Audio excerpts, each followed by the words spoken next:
Hi friends, this is DP and you are watching MP study point. दोस्तों, नेपाल में वही हुआ है जिसका हमें वर्षों से डर था। नेपाल में इतना विरोध होने के बाद भी नेपाल सरकार ने एमसीसी को पास कर दिया है। जी हां दोस्तों, कुछ समय पहले ही अमेरिका के द्वारा नेपाल को यह चेतावनी दी गई थी कि नेपाल को 28 फरवरी से पहले एमसीसी को पास करना होगा या फिर उस पर कोई न कोई जवाब देना होगा। तो दोस्तों, इसी के डर से या फिर हम कहें कि अमेरिका के डर से या फिर न जाने क्यों नेपाल के इतने लोग एमसीसी के विरोध में थे, फिर भी नेपाल सरकार के द्वारा कल एमसीसी को पास कर दिया गया है। तो चलिए दोस्तों, देखते हैं क्या है पूरी अपडेट और नेपाल सरकार ने ये फैसला क्यों लिया है, इस पर हम पूरी चर्चा करेंगे। तो आप वीडियो के अंत तक बने रहें। साथ ही अगर आप इस चैनल पर नए हैं तो चैनल को सब्सक्राइब करके बेल नोटिफिकेशन ऑन कर लें ताकि इस प्रकार की प्रत्येक अपडेट आप तक पहुंच के सबसे पहले। तो चलिए शुरू करते हैं इसका इंपॉर्टेंट वीडियो।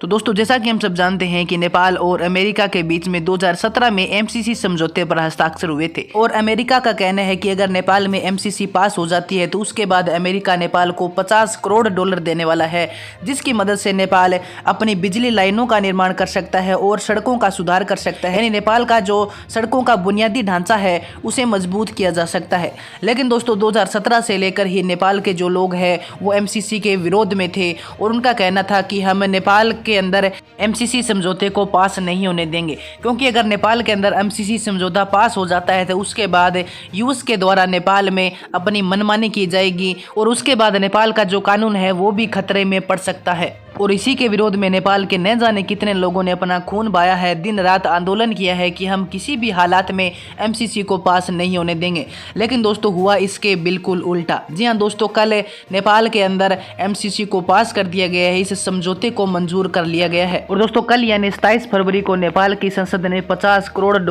की लागत वाले विवादित मिलेनियम चैलेंज कॉरपोरेशन यानी एमसीसी को चर्चा करने के बाद मंजूरी दे दी है।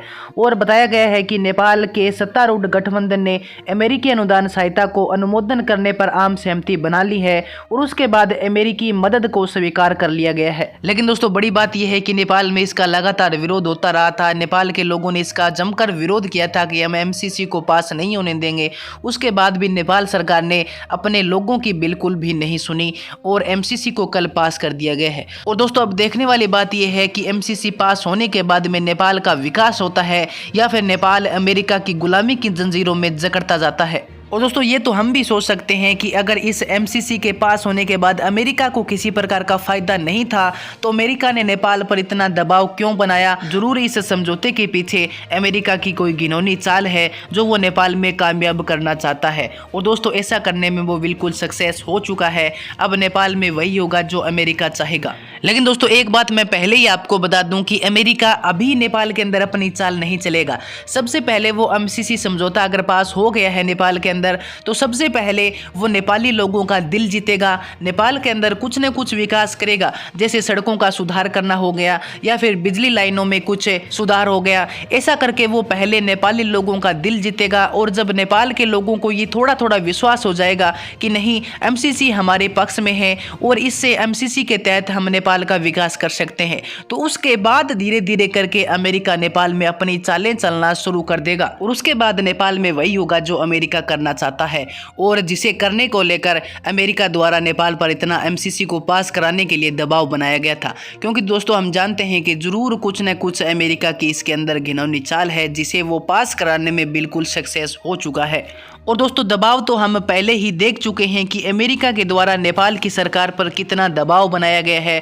उन्होंने चुनौती दी थी कि 28 फरवरी तक नेपाल के अंदर एमसीसी पास हो जानी चाहिए या फिर उस पर कोई न कोई नेपाल के द्वारा जवाब मिल जाना चाहिए। और दोस्तों, इतना दबाव बनाया गया, इस दबाव के चलते नेपाल सरकार अमेरिका के आगे झुक चुकी है और 27 फरवरी को ही यानी एक दिन पहले ही नेपाल में एमसीसी को पास कर दिया गया है। तो हम देख सकते हैं कि पहले से ही नेपाल सरकार पर अमेरिका के द्वारा ये कितना दबाव बनाया गया था। और दोस्तों, उसके बाद अब धीरे धीरे करके जो नेपाल का कानून है उस पर अमेरिका की पकड़ हो जाएगी और जैसे ही अमेरिका नेपाल के कानून को अपने पकड़ में ले लेता है उसके बाद न तो नेपाल सरकार की चलेगी और न ही नेपाल के लोगों की चलेगी। और नेपाल के लोगों की तो दोस्तों पहले ही नहीं चली और उसके बाद अब नेपाल सरकार भी अपना कानून खो देगी और अब अमेरिका के इशारे पर ही नेपाल सरकार नाचने वाली है। क्योंकि दोस्तों, जिस तरह से नेपाली लोगों ने विरोध किया था इससे यही स्पष्ट हो रहा है कि जो एमसीसी है वो ये नेपाल के लिए नहीं है, नेपाल के बिल्कुल भी हित में नहीं है। और दोस्तों अब देखने वाली बात यह है कि कभी भी किसी भी देश की गुलामी न करने वाला नेपाल